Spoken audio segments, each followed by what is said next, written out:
자, 이번에는 비과세 근로소득 세 번째죠. 실비 변상적 성질의 급여 보도록 할게요.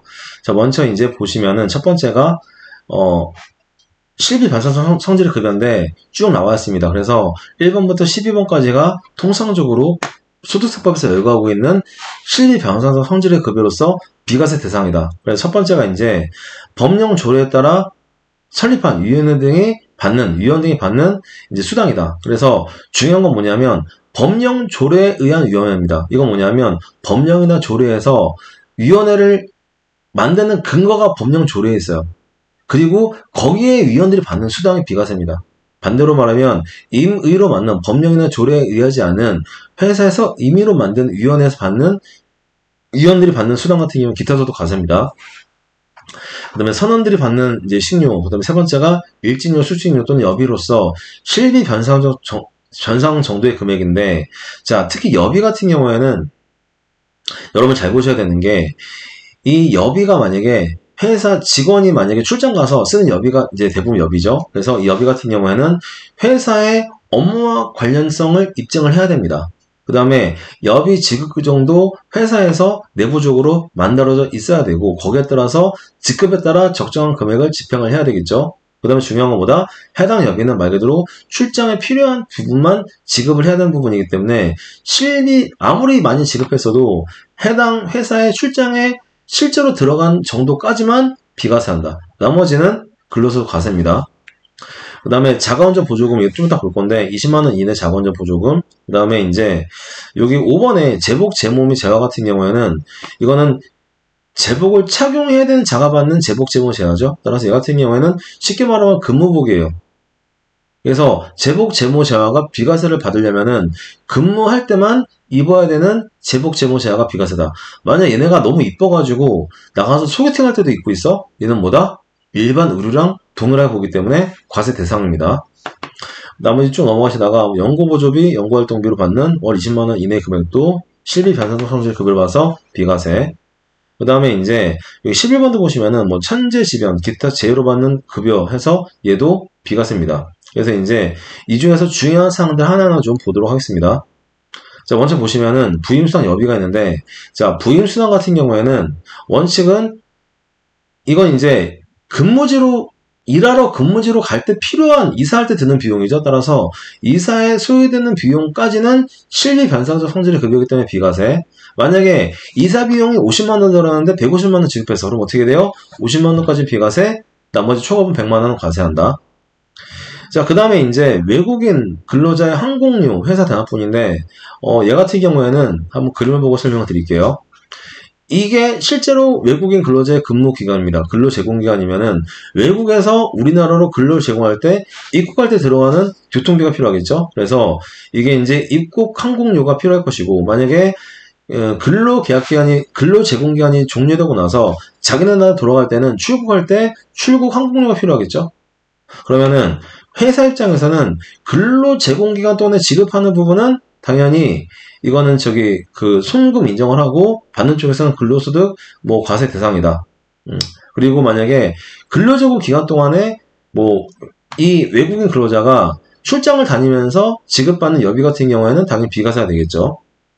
그런데 만약에 이 근로제공 기간 이외에 발생하는 입국 항공료나 출국 항공료 같은 경우에는 이거는 회사가 의무적으로 부담해야 되는 그런 금액이 아니기 때문에 이 부분에 대해서는 회사가 만약에 대납하는 경우에는 받은 쪽에서는 근로소득 과세합니다. 물론 회사 입장에서는 만약에 처음에 근로계약을 작성을 하고 그 다음에 회사 내부에 지급 규정이 있으면 이거는 회사는 지급 근거가 충분히 있기 때문에 경비 인정할 수가 있어요. 경비를 처리할 수가 있어요. 하지만은 받는 쪽에서는 이거는 원칙은 뭐다? 근로소득 과세한다. 왜? 근로 제공 기간 이외의 기간에 지급받는 그 불로소득이기 때문에 이거는 과세 대상이 된다 그런 얘기죠. 두 번째, 귀국 휴가 여비인데 이거는 이제 우리나라 직원이 해외 지점에 근무하러 나갔어요. 그러면은 이제 휴가를 받으러 우리나라 들어올 때 회사에서 만약에 비행기표를 끊어줬다. 그러면은 밑에 앞으로 설명드리는 요건을 모두 충족해야 직원한테 끊어주는 비행기표 값이 비과세가 된다 그런 얘기죠. 첫 번째 보시면은 사전 계약에 의해서 해외에서 1년 이상 근무를 해야 됩니다. 그리고 귀국여비는 회사 부담한다. 그래서 일단은 먼저 미리 계약을 통해서 너 해외에서 1년 이상 근무해야 돼. 그리고 해당 귀국할 때 여비는 우리가 부담할게라고 사전 계약이 돼 있어야 되고, 두 번째는 근무 환경의 특성에 따라서 직무 수행상 필수적이라고 인정된 휴가가 된다. 대부분 뭐냐면 우리나라 회사에서 우리나라 사람들이 해외 지사 파견 나갈 때 가기 싫은 곳이에요. 가서 재미없는 곳, 불편한 곳, 그다음에 살기 힘든 곳. 뭐 중동 같은 경우에는 술을 못 먹기 때문에 거기도 되게 이제 남자들 같은 경우에는 가봤자 재미도 없죠. 그래서 안 가려고 하고, 아니면은 동남아시아나 아프리카 쪽 격오지, 되게 현대화가 안 된, 그래서 그런 쪽에서는 이제 가면은 사람들이 향수병에 걸립니다. 한국에 들어오고 싶어가지고 향수병에 걸리기 때문에, 이런데 근무를 하면은 최소한도로 1년에 한 번 정도는 우리나라 꼭 들어와야 된다. 이게 필수적이라고 인정될 때, 그때 이제 귀국 후 여비가 비과세가 인정이 된다. 그 다음에 세 번째가 실비 변상적 급여로 보는 범위 왕복 교통비. 뭘까요? 결국에는 비행기 표값 정도가 된다는 얘기예요. 만약에 비행기 표값이 200만 원인데 300만 원 지급했어요? 그럼 어떻게 돼요? 200만 원까지 비과세, 100만 원은 과세한다. 이겁니다. 구독, 좋아요, 알림 설정. 자, 그 다음에 이제 자기 차량 운전 보조금이죠. 얘 같은 경우에는 비과세 범위를 먼저 볼게요. 비과세 범위는 먼저 종업원 소유 차량이 존재해야 됩니다. 그래서 종업원이 원래는 자기 명의로 차량이 있어야 되고, 최근에는 법이 좀 완화가 돼서 종업원 소유 차량이 아니라도 종업원 명의로 리스한 차량도 인정이 됩니다.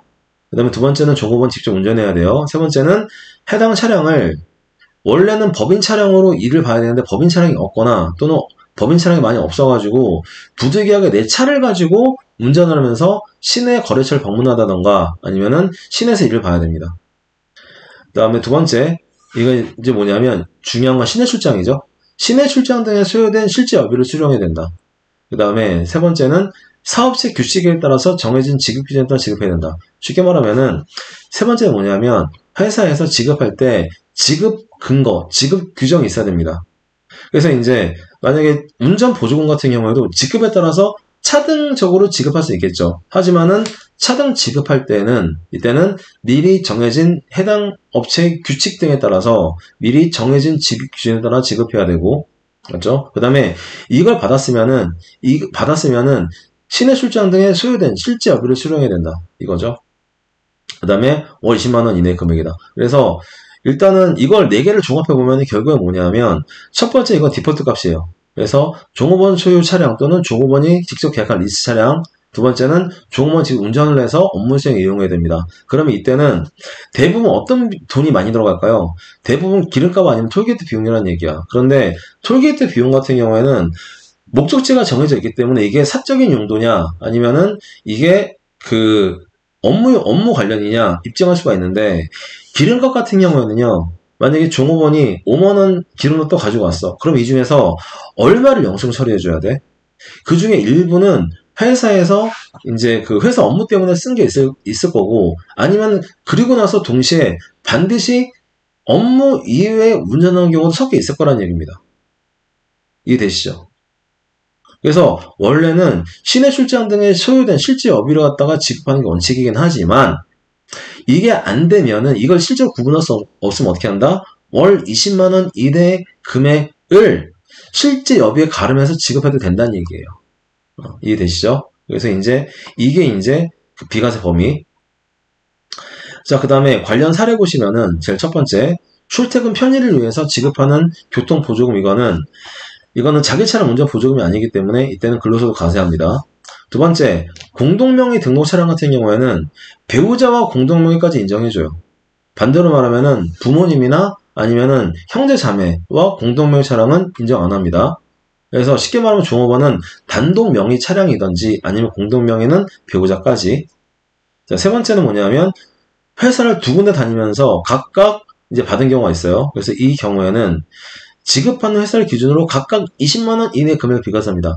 아까 그 출산 보육수당이랑 다릅니다. 출산 보육수당은 각각 받아도 합쳐가지고 20만원 비과세 있었죠. 이제 자기 차량 운전 보조금 같은 경우에는 만약에 A 회사에서 20만원, B 회사에서 20만원 받으면은 각각 20만원 회사별로 비과세 적용한다. 이겁니다. 자, 그 다음에 이제 연구보조비, 연구활동비가 있는데, 얘는 비과세 범위는 보시면은 첫 번째는 교원 연구보조비. 됐죠? 그 다음에 이제 해당 교원이 뭐냐면, 해당 교원이 보통 선생님들이에요. 그래서 산문직원의 직업분이나 방과 후 수업료는 이거는 이제 연구활동비에서, 연구보조비에서 제외합니다. 두 번째, 특정 연구기관의 연구원인데, 이건 뭐냐면, 직접 연구활동에 종사하는 자 및 지원하는 자에 대해서 지원하는 이 연구보조비 활동비가 비과세고, 반대로 말하면은, 해당 연구실에서 사무를 담당하는 사람 같은 경우는 연구원이 아니기 때문에, 이때는 과세합니다. 그 다음에 중소기업 벤처기업 기업부설 연구소 및 전담부서 종사자. 네 번째가 월 20만원 이내 금액을 비과세하고, 그 다음에 관련 사례 보시면은 먼저 연봉에서 타결 후에 일시에 지급받는 경우에는 이때는 일시에 지급받는 20만원에 미지급 월수를 곱한 금액은 이거는 비과세. 나머지는 초과하는 부분 과세입니다. 그 다음에 이제 연구부서에서 부서의 관리기획, 지원보조, 업무를 담당하는 자. 얘는 연구활동이 아니기 때문에 이거는 얘네들이 받으면 과세합니다. 됐죠? 자, 여기까지 보시면은 일단은 비과세 근로소득 보셨고, 자, 이 다음 시간에는 이제 그 다음 이제 비과세 근로소득 가지고 찾아뵙겠습니다. 감사합니다.